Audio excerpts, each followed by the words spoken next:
Bonjour et bienvenue dans Agir pour l'environnement, votre magazine entièrement consacré à l'environnement. Et c'est le seul de l'océan Indien qui est consacré entièrement à l'environnement et en plus à l'environnement de Mayotte. On est dans la 5e saison d'Agir pour l'environnement que l'on consacre à la problématique de l'eau et au thème environnemental de l'eau. Vous allez voir dans toutes les émissions, on va aborder différents sujets. Et aujourd'hui, plus particulièrement, on va parler du dispositif mis en place par l'État pour nous permettre de ne pas manquer d'eau, puisqu'effectivement, on est à subir des tours d'eau qui sont compliqués et les pluies ne sont pas encore arrivées. On a sur le plateau 2 invités de marque pour en parler. Je vous dis ça dans une minute.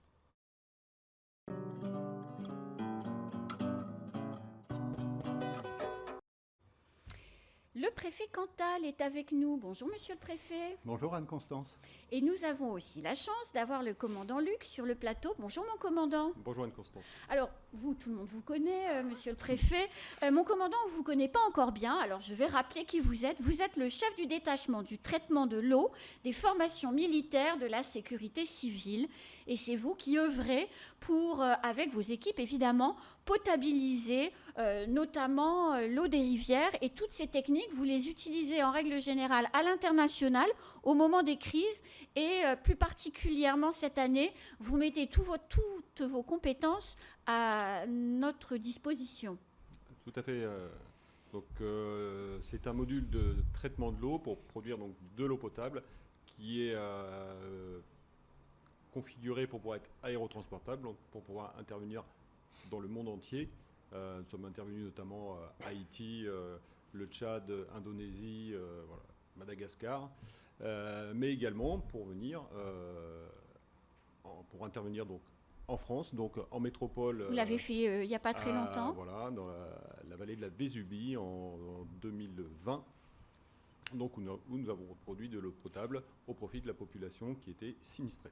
Et je rappelle que, entre autres, vous produisez ces petits sachets de 33 centilitres d'eau potable qui sont désormais distribués dans les écoles du département aux élèves pour qu'ils puissent disposer d'eau potable durant la journée. Vous faites ça maintenant depuis quelques jours. Tout à fait, Anne-Constance. Donc ça fait partie donc, des dispositifs qui nous permettent de pouvoir amener cette eau donc, que nous avons produite, que nous avons potabilisée jusqu'à la population. Voilà, et ça permet effectivement aux écoles d'avoir de l'eau potable toute la journée. Monsieur le préfet, est-ce que vous pouvez nous rappeler combien on consomme et combien il faudrait consommer parce que même si on fait tous des efforts, on est encore trop haut. Oui, on est encore trop haut. Il faudrait aujourd'hui que l'on parvienne à consommer 22 000 m3 par jour.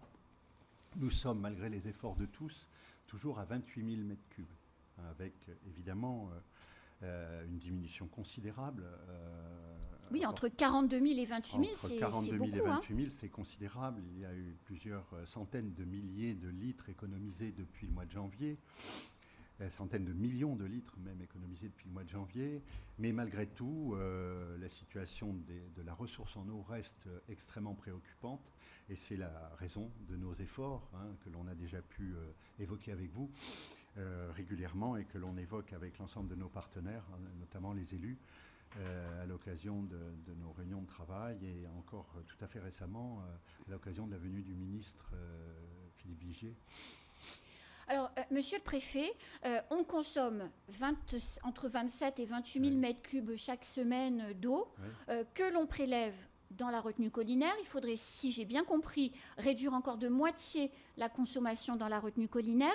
Mais l'eau que l'on a au robinet, quand on en a, elle vient de où? De la retenue collinaire, mais pas que. Elle vient de la retenue collinaire, mais elle vient aussi d'autres sources de production, telles que, par exemple, l'usine de dessalement, de Grande Terre. De Petite Terre. De Petite Terre, pardonnez-moi, c'est une erreur. C'est parce que vous travaillez sur le dossier de l'usine de Grande Terre. Merci. Qui vous crée peut-être plus de soucis aujourd'hui. Merci de me rattraper. Nous travaillons d'ailleurs sur l'usine de Petite Terre pour que sa production soit portée dès le mois de novembre de 3 500 m3 à 4 700 m3, ce qui est la production attendue. Dans les contrats. Dans les contrats, dans le dispositif technique qui avait été mis en place. Et cette nouvelle production sera, grâce à des travaux d'interconnexion d'ailleurs qui interviennent, qui sont en cours, entre Grande Terre et Petite Terre, dans l'amélioration de la distribution de la ressource.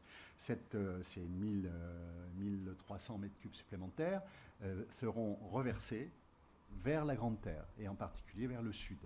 C'est un des premiers éléments. Les travaux sur la finalisation de la production de l'usine de dessalement de Petite Terre est un des éléments clés, essentiels, des travaux d'urgence que nous avons lancés depuis quelques mois avec nos partenaires dans le cadre d'un programme d'investissement exceptionnel de 35 millions d'euros.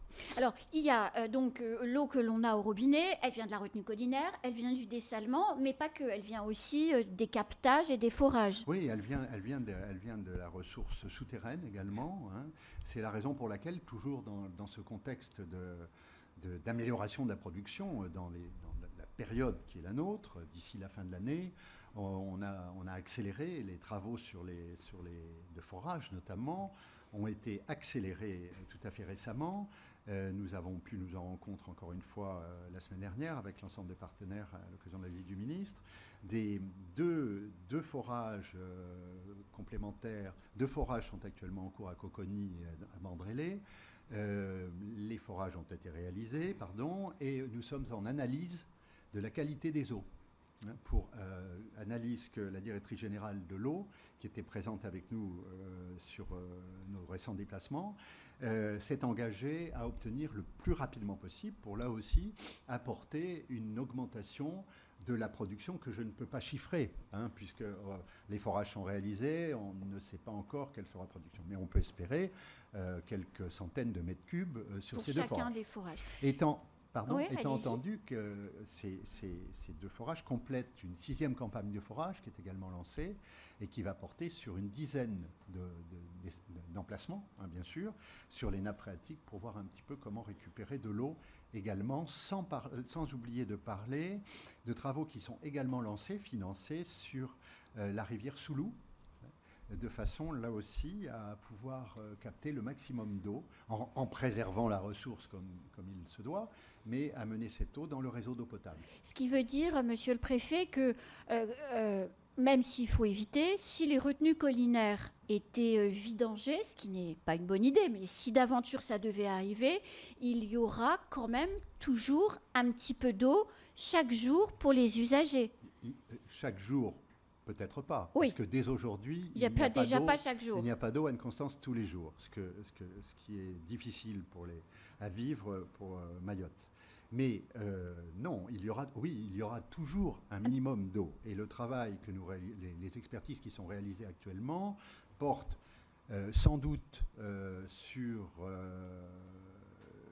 une réflexion sur l'évolution des tours d'eau, mais de façon à préserver l'accès à l'eau potable pour tous dans les conditions peut-être minimum, mais tout de même nécessaire.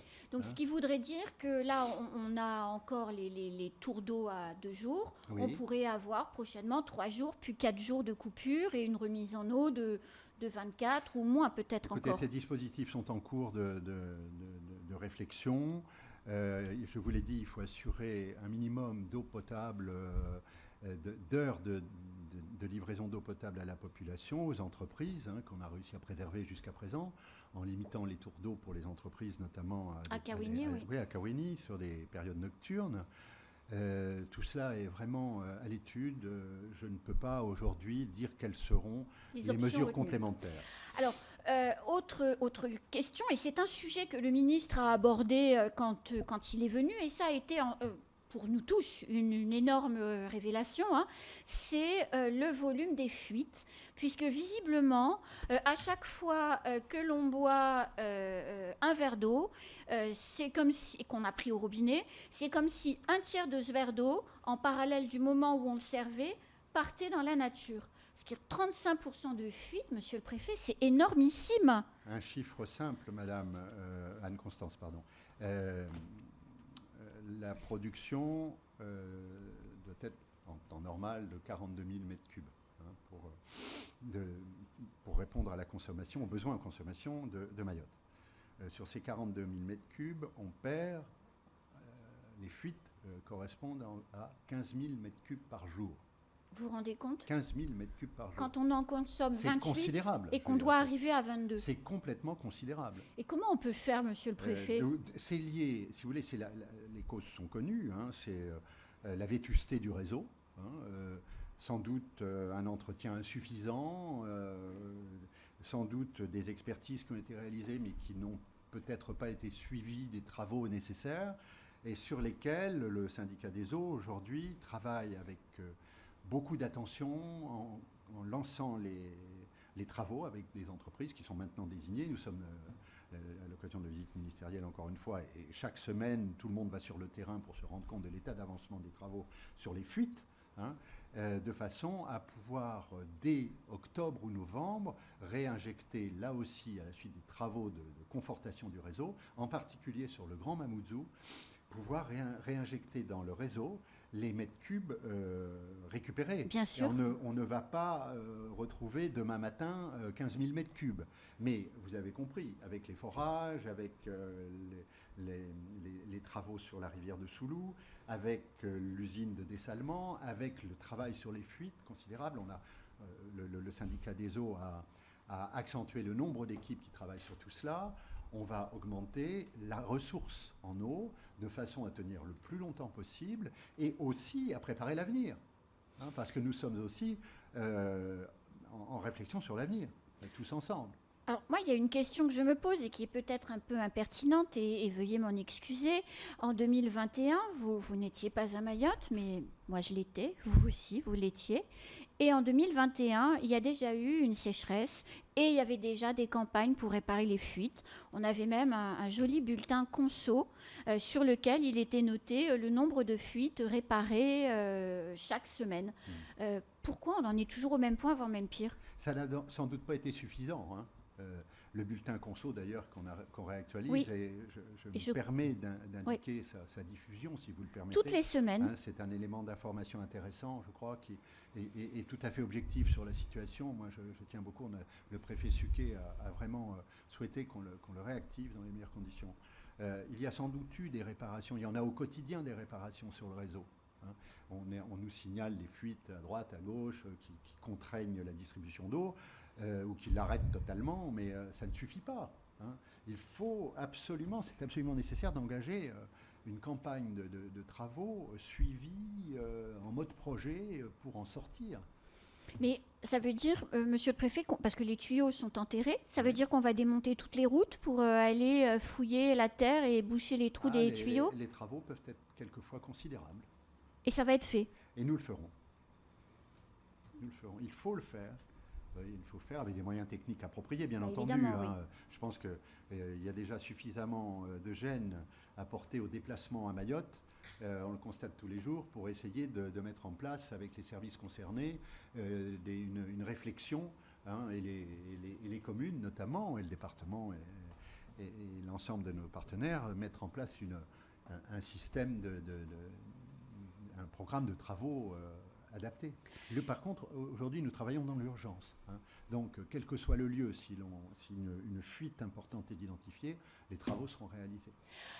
Monsieur le préfet, on parle beaucoup et ça discute beaucoup, on en parle beaucoup. Oui. L'usine de dessalement, oui. Quand Philippe Vigier est venu il y a quelques semaines, c'était finalement deux usines de dessalement. Alors, où en est-on globalement de ces projets? Oui, alors, un projet essentiel, financé dans le cadre des contrats de projet, des contrats de plan, celui d'Ironibé. Le projet d'Ironibé, c'est dès la fin de 2024, et non pas fin 2026, la livraison de 10 000 mètres cubes d'eau potable. Par jour. Par jour. Mais on est, pardonnez-moi, on est déjà à l'automne 2023, on se rapproche de la saison des pluies et on n'a encore vu aucune pelleteuse en train de tout retourner pour construire cette unité. Donc, on est inquiet. C'est une bonne question. C'est une bonne question.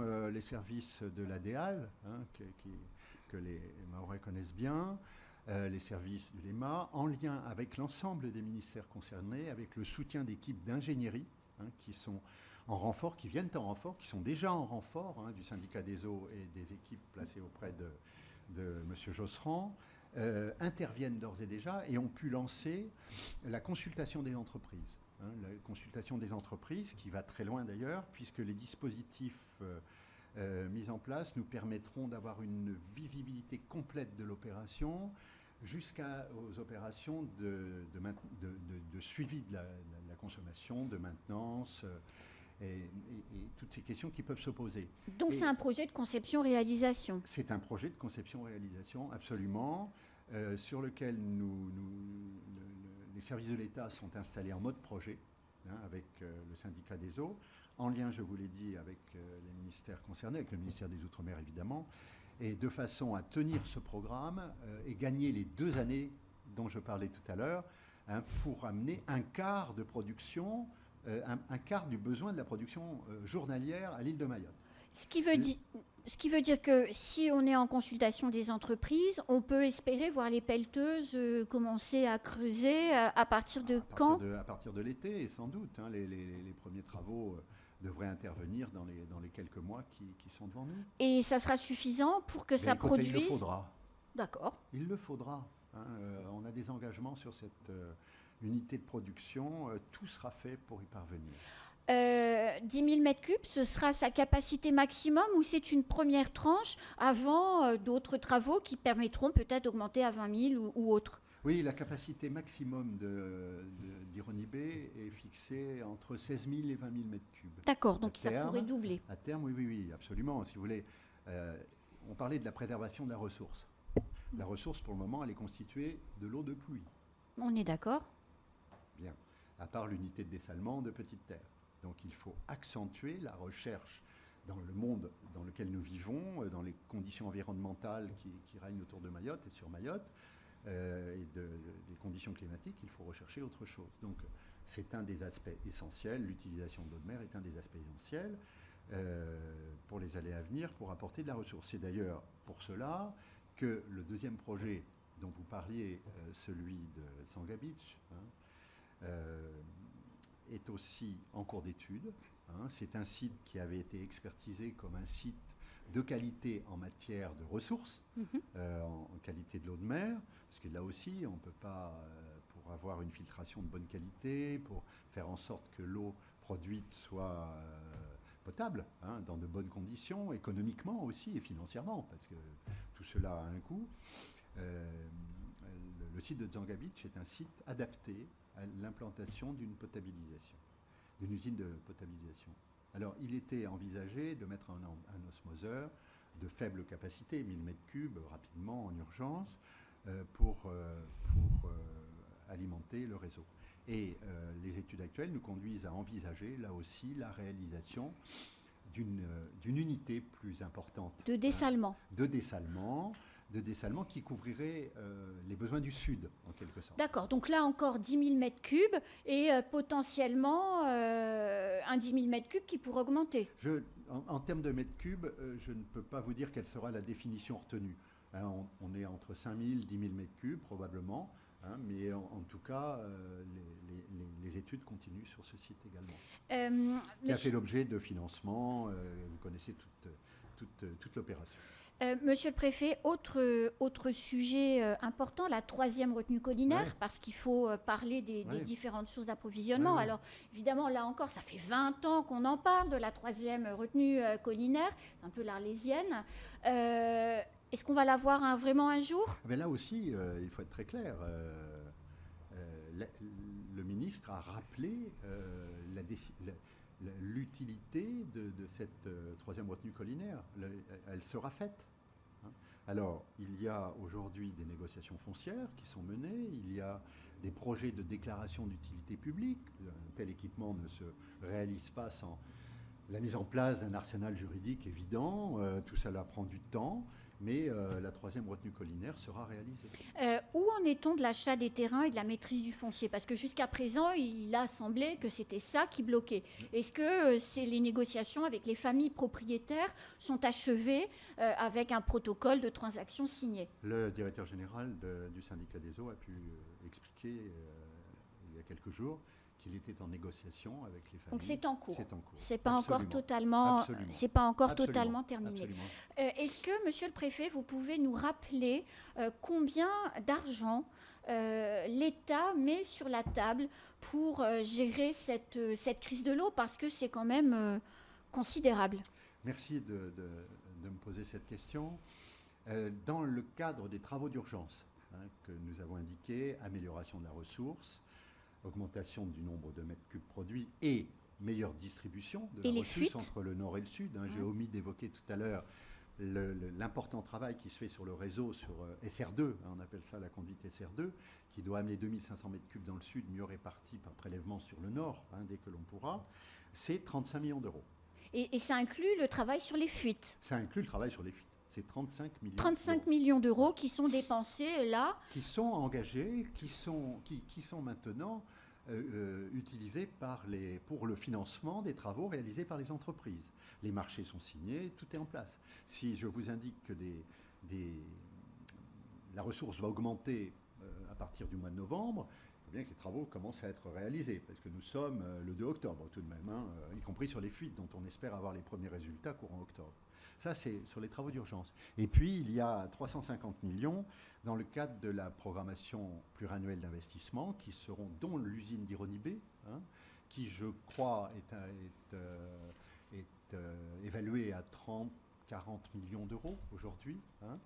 Voilà, sur cette programmation pluriannuelle qui va nous permettre, là aussi, de consolider la ressource en eau de Mayotte et surtout sortir des tours d'eau. Et ce sera ma dernière question, parce que le temps tourne et il faudrait que vous me répondiez hyper rapidement. J'en suis peut-être pas capable. Aussi, 38 000 mètres cubes de capacité de production d'eau potable, 42 000 mètres cubes de crête de conso. Dans tous ces investissements, qu'est-ce qui va permettre de potabiliser davantage? Alors, peut-être que le dessalement ne passe pas par les stations de potabilisation. Le dessalement va vous permettre le dessalement. Voilà, vous voyez que c'est bon. Merci beaucoup. Je vous en prie, merci beaucoup, c'est un plaisir d'être avec vous. Merci, Monsieur le Préfet. Merci, mon commandant. Merci à vous.